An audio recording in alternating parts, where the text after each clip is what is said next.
आज मी तुम्हाला जे दिसतोय ना फक्त ह्याच्यामुळे आईने जन्म दिला, पण हिनं आजचा दिवस आणि तो दिवस मी कधी विसरणार नाही. कारण ह्या घरामध्ये म्हणजे मी एवढंसं होतो त्यावेळेस पातळ्याच नसते पातळ हा शेतकऱ्याचं जुनं खाणं. बाजारला गेलं का खवटाची चटणी बनवून घेतली. लई चटणी गोड झालेली की बाईवर तुम्ही पण जाम बोर हे खायला लय. मग पहिलं चांगलं का आताचं चांगलं? पहिलं चांगलं गावरान जाम मोठाने.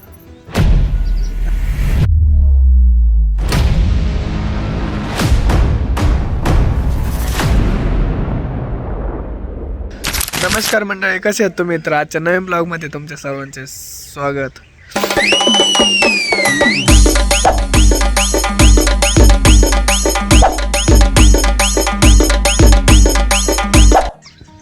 तर 2 दिवस झाले, आजी पण आजारी होती आणि मी पण आजारी होतो. त्याच्यावर नाही का ब्लॉग शूट पण नाही करता आली, रेसिपी पण बनवता नाही आली. ज्या जुन्या रेसिपी होत्या त्या डिलीट केल्या आणि त्या सोडल्या. तर आज थोडं बरं वाटतंय. आजी झाली एकदम व्यवस्थित क्लिअर, पण मी अजून माझा आवाज आणि ते तुम्हाला कळत असेल, सर्दी झाली त्याच्यामुळे आवाज आणि ते थोडं एकदम असं खरखर होऊन गेलं आहे. तर आज जसं जमेल तसं आजचा ब्लॉग पण कंटिन्यू करू. कारण मी म्हटलं 2 दिवस झाले तुम्ही वाट बघत असताना ब्लॉग कवर नाही पडत आहे. तर आज कंटिन्यू करतो आहे, आजारी होतो त्याच्यामुळं. तसं मी ज्या जुन्या रेसिपी होत्या त्या मी एडिट केल्या आणि अपलोड केल्या आता. तर आजपासून नवीन रेसिपी पण करू आणि ब्लॉग पण नवीन चालू करू. तर गाईज, मला आज तुम्हाला अशी एक गोष्ट दाखवायची आहे की मी ज्या घरामध्ये लहानचं मोठं झालो होतो ते अक्षरशः आज पडायला लागलं आहे, म्हणजे पडलंच आहे जवळपास. तर हे बघू शकता तुम्ही, ह्या घरामध्ये मी लहानचं मोठं झालो आहे ना. आज ते बघा पूर्ण इकडे भिंत ते सगळं पडून गेलं आहे. त्या काळात आजीने त्यांनी असे भेंडे वगैरे थापले होते. आज आपण विटा वगैरे बघतो, पण त्यावेळेस असे भेंडे होते मातीचे. त्यांनी हे पूर्ण घर बांधलं होतं, जवळपास 1999 बांधलेलं होतं. ते आज पूर्णपणे पडून गेलेलं आहे, काहीच नाही राहिलं. आता थोडं राहिलं आहे ते पण पडून जाईल. आणि नशीब आहे बघ, घरं वगैरे चांगले बांधले, नाहीतर याच्यात जर राहत असतं अजून पण तर काय हालत झाली असती. आणि एक टाईम होता की पाऊस वगैरे चालू होता, त्यावेळेस नाही का आजोबा इथं शेळ्या वगैरे बांधून राहत होते. त्यावेळेस हे पूर्ण पण इकडनं पडलं होतं. त्यावेळेस मग हे बंद केलं आणि शेळ्या वगैरे विकून टाकल्या. त्यावेळेस मग म्हटलं हे पडल्यानंतर म्हटलं हे कधी पूर्ण पडून जाईल कधी माहीत नाही, त्याच्यामुळे शेळ्या विकून टाका आणि तुम्ही एका जागेवरती बसून घ्या. आजचा दिवस आणि तो दिवस मी कधीच विसरणार नाही. कारण ह्या घरामध्ये म्हणजे मी एवढंसं होतो त्यावेळेस इकडनं तिकडनं पळायचो, खेळायचो. आज म्हणजे वाईट वाटतंय, पडत चाललंय, परत दिसणार नाही कधीच. आणि एक आठवण म्हणून मी शूट करून ठेवतोय की म्हणजे कमीत कमी व्हिडिओमध्ये तरी बघायला भेटेल मला. तर गाईज, मी तुम्हाला एकदम जुनी गोष्ट दाखवतो अजून एक, जी कधीची माहिती ती कधीच असं ही गोष्ट. तर ही गोष्ट आहे ती बघा, कधीच आहे बाई. माझा जन्माच्या म्हणजे 20-25 वर्षापूर्वीचा आहे हा. अजून बघा ना, आहे तसंच आहे. काच बाई, काच सुद्धा आहे तवाची काच बघा, अजून एवढे दिवस टिकलंय. खरंच जुनं ते सोनं म्हणते बरं का, ते आज बघायला भेटतंय. कारण आज असं खंदील नाही भेटणार एवढं ओरिजिनल, एकदम मस्त आणि एकदम जुनं आहे बरं का खरंच. तर गाईज, आज मी तुम्हाला नाही का एक गोष्ट दाखवतो. आजी नाही का आजारामधून उठली आणि मी अजून आजारीच आहे. तर तिला बघा लगेच काहीतरी खावं वाटलं. हे बघा, तिनं लगेच भजन ते काढून राहिले. आणि नानाला असं झालं होतं की कधी हे बरे होते तर, आणि मग नानाचं डायरेक्ट तोंड बंद पडलं होतं ना, काही खायला नव्हतं नानाला. मग आता भजे खाजी, कढी भाजी बघा, आहे का. आजी झाली बरी बघा, पण तिला लगेच असं वाटलं की आज काहीतरी बनवू, आणि भजे बनवून राहिली ती. तर गाईज, मी तुम्हाला दाखवतो आज आजीने किती भारी बनवली कढी भाजी. म्हणजे मगच मी तुम्हाला दाखवलं रेसिपी. तर आपण कढी भाजी बनवली, तर बघा ना किती भारी बनवली. तोंडाला चव नव्हती, पण एवढी भारी चव आली आहे ना. तापीने ताप जर जास्त आली ना, चव वगैरे जाते ना तोंडाची. तर आजीने बनवलं होतं कढी आणि भजी. मी पहिल्यांदाच खातोय बरं का, पण चव एक नंबर लागू राहिली. भाकर आणि कढी आणि भजे ट्राय करून बघा आणि मग सांगा कमेंटमध्ये.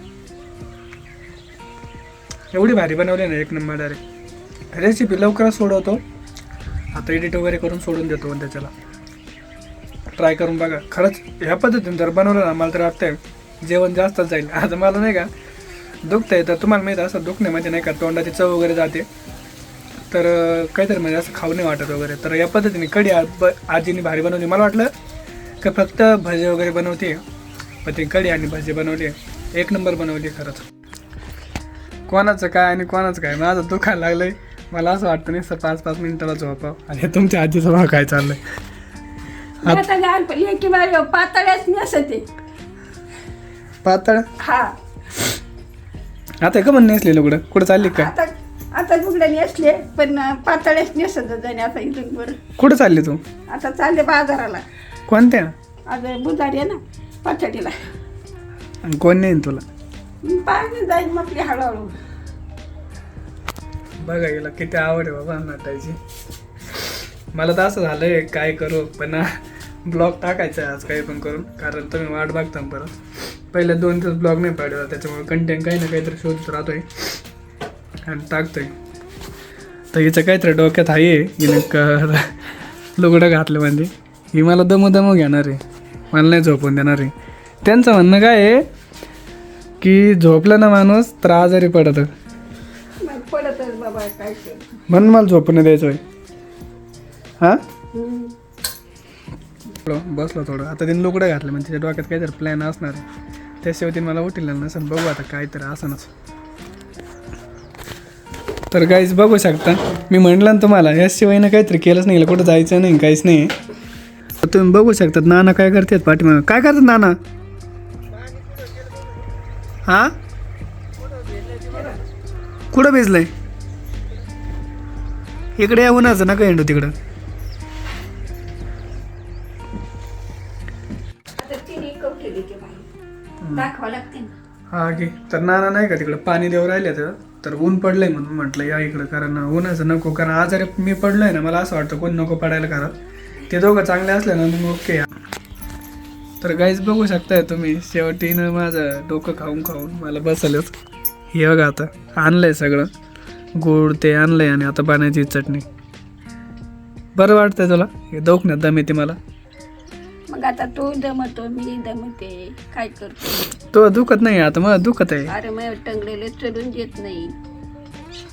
मग आता आता करायचं खायचं तुला खाऊ वाटलं काय ते आज? मग काय बरं.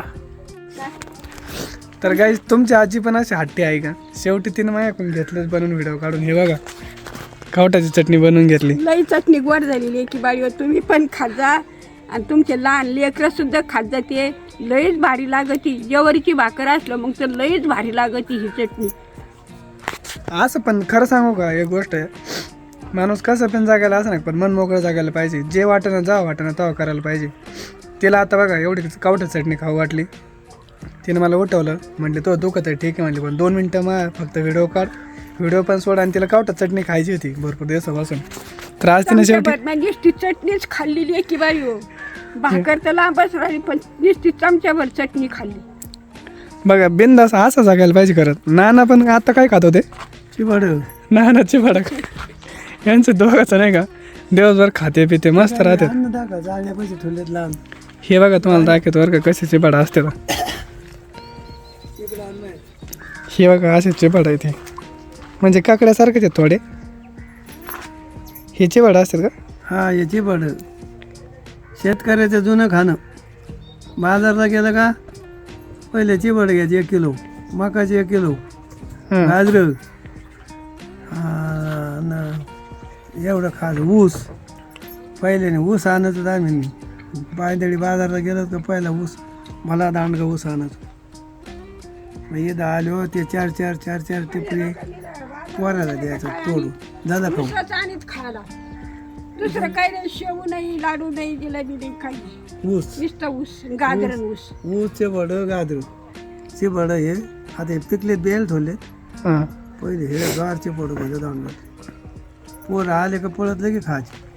आता तसं काही राहिलं नाही आता. आता आता जिलेबी लाडून आमच्या काळात सगळे चिवड ऊस जाम बोर हे खायला लागले. मग पहिलं चांगलं का आताचं चांगलं? पहिलं चांगलं गावरान जाम मोठाले टपारे 4 किलो. आता आमच्या कशात नशिबात ते. तुमच्या इथे आला हायब्रिड माल सगळा. हायब्रिड माल आहे तुमच्याकडे हायब्रिड. आमच्याकडे सगळे गावरान जाम, गावरान बोर, चिमड, काकडी, मका, बोर लय आफेल. तर बघितलं ना जुनं ते सोनं आहे कधी पण टिकलेलं.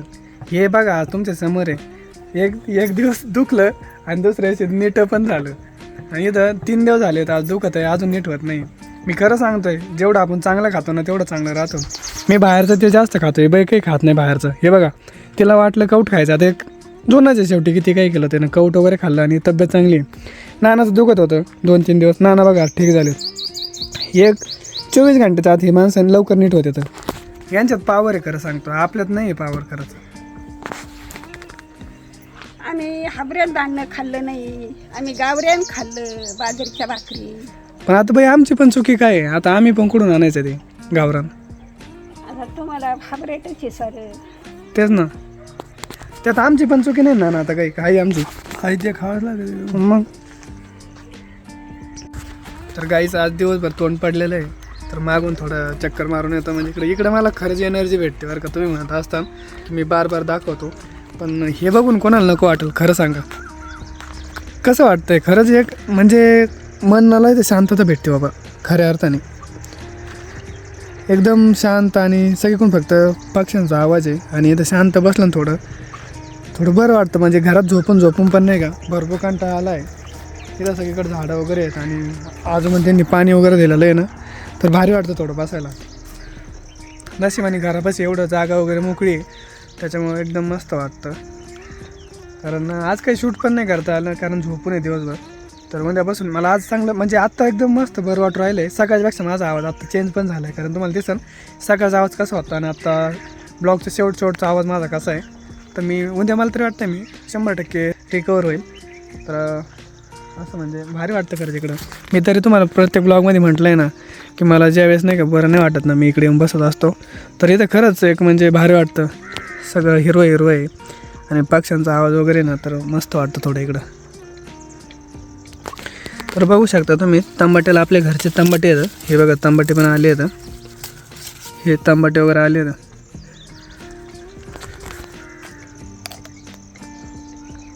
भारी आंबट वगैरे नाही.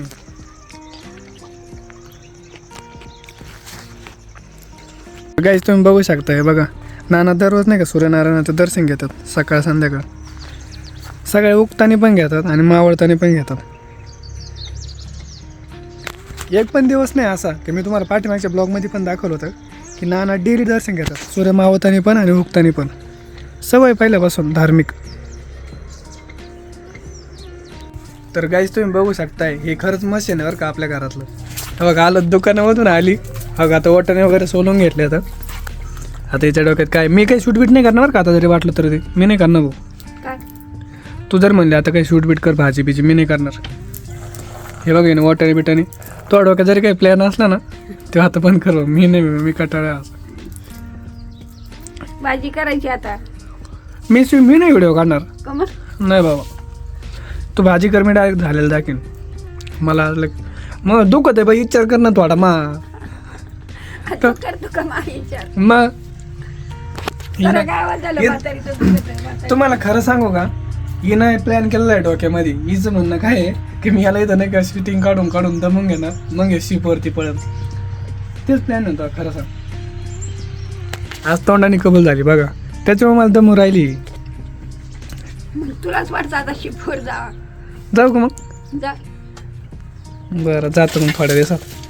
पण असं तो धोका लागला मग कोणी येतो न्यायला तिकडं? मग कर मग. हां कर मग. आणि मग जर मला तू लहानपणी मी असा बॉटल धरून चलत होतो त्यावेळेस मला जर सोडून दिलं असतं तो. मग तू कर्म होतं म्हणून सांभाळलं. मग मग कर्म आहे म्हणून मी सांभाळतोय ना, मी नाही सोडून जात. तर बघा ना कसं आहे, म्हणजे डिपेंड नाही बाबा कोणावरती. जर मी लहान होतो त्यावेळेस मला जर असं कोणी जर म्हणलं असतं तर मी आज इथं नसतो. आज मी तुम्हाला जे दिसतोय ना फक्त याच्यामुळे आहे. आईने जन्म दिला पण हिनं चालायचं कसं, बोलायचं कसं, आज इथं दिसतोय ना मी, सगळं याच्यामुळे आहे. आजी आणि आजोबामुळे. मी यांना सोडून जाऊ शकत नाही.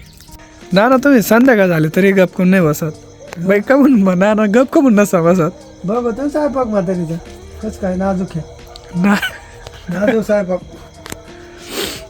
नाजूकच खातात, लोकांच्या हाताखाली निमे केस खातात. निमे केस हा मग डोळे नाही का? 2 दिवस आजारी होते तर काय खाल्लं तुम्ही मग? हा खाल्ले शिवाय बाकी भाकरी कशी तरी पुरी केली. चिळी एक दिवस नाही खाली, खायला बनवायचा राहील. बघ ना तोच. चिळी एक दिवस सुद्धा नाही खाली. तर गाईज बघू शकता हे बघा, आजीने भाकरीन ते बनवले. आता किती जरी दुखण्यात आजारी असले काही असलं तरी आम्हाला कधीच उपाशी नाही झोपून देत, कारण कोणीच नाही करत ते सोडले तर. वाटाणा केला, भाकरी बनव. काय भाकरी आईन ते सगळे आई येतं, पण आईन ते त्या तिकडे गावाला येतं. ते कधी येणार आहे कधी काय, जर आजारी पडले तर येत असते. पण यावेळेस नाही बोललेलं तिला बी, कारण तिचा बी तुम्ही बघितला ना ब्लॉगमध्ये, तिच्या पाठीमागं पण काय चाललंय घरी. तर आज असं पण भाजी काय बनवली दाखव ना त्यांना. मागाशी मी व्हिडिओ नाही दाखवला, आता व्हिडिओ नाही काढा. भाजी काय बनवली दाखव ना. कोणाला तले किंवा अण्णा बाबा काय भाजी बनवली. खरंच व्हिडिओ काढायला पाहिजे होता हे भाजीचा. खतरनाक भाजी बनली बरं का. काढू ना. आज सॉरी बरं का, कारण मी व्हिडिओ नाही काढला. एवढी भारी भाजी मिस झाली, तुम्हाला रेसिपी बघायची. पण नेक्स्ट टाइम मी नक्की काढेल. पण भाजी बघू शकता तुम्ही, काय भाजी बनवली. तोंडाला पाणी सुटलंय डायरेक्ट ना. भारी पाणी सुटले खरंच. खटकेबाज. बाई स्वयंपाक नाही भारी बनी तू होतो खरंच. त्यासारखा स्वयंपाक कोणीच बनवू शकत नाही, कोणीच. आणि त्यातली त्यात मी एक गोष्ट सांगतो तुम्हाला. आता रेसिपी एवढ्या बनवल्यात ना, आपल्या अजून रेसिपी एक पण चुकलेली नाही बरं का. सगळ्या रेसिपी एकदम भारी बनवते आजी. तर गाईज आज हा ब्लॉग शूट केलेला मी आता एडिट करतो आणि भरपूर टाईम झाला आहे. मी जेवण वगैरे करून घेतो आणि ब्लॉग एडिट करतो. कारण आता मी ब्लॉग जर एडिट नाही केला ना, सकाळी जर सोडायला गेलो ना, तर कधी कधी नेटवर्क इश्यू येतो, कधी मग ते ब्लॉग पडत नाही. मग मला नाही का दिवसभर असं होरवर होतं की मी ब्लॉग बनवून पण पडलं नाही का. मग असं जेवायला थोडं हे होतं की तुम्हाला बघायला नाही भेटलं, तुम्ही वाट बघत असता. त्याच्यामुळे आता जेवण करतो आणि ब्लॉग एडिट करून घेतो आणि ब्लॉग आता थांबवतो. आज जसं जमलं ना थोडकं मोडकं कसं व्हाय ना दुखण्यामध्ये, पण मी बनवलं आहे आज जसं जमलं तसं. तर आज आपल्या चॅनलला कोणी जर नवीन आला असेल, अजून आपल्या चॅनल सबस्क्राईब नसेल केलं तर पटकन जाऊन सबस्क्राईब करा. आणि उद्याचा ब्लॉग बघायला मिस नका करू. मी तुम्हाला शब्द दिलेला आहे. काही अडचण जर जास्तच खूप मोठा असेल तर मी ब्लॉग नाही म्हणजे पडत माझ्याकडून. पण मी जर माझ्या बाबतीत जर काही प्रॉब्लेम असेल ना, तर मी असं म्हणजे डिपेंड नाही राहत. मी काही पण करून ब्लॉग खोटरोटो करतो. आज मोबाईल नाही का बघत नव्हता मला तापीने, पण मी ब्लॉग काढला आणि तुम्हाला अपलोड केला आहे. खरं म्हटलं तुम्ही वाट बघता तर टेन्शन नका घेऊ. मी ब्लॉग डेली अपलोड करत राहील जसं होईल तसं. तर उद्याचा ब्लॉग बघायला मिस नका करू. तर भेटू उद्या लवकरच. तोपर्यंत सर्वांना शुभरात्री. Take care.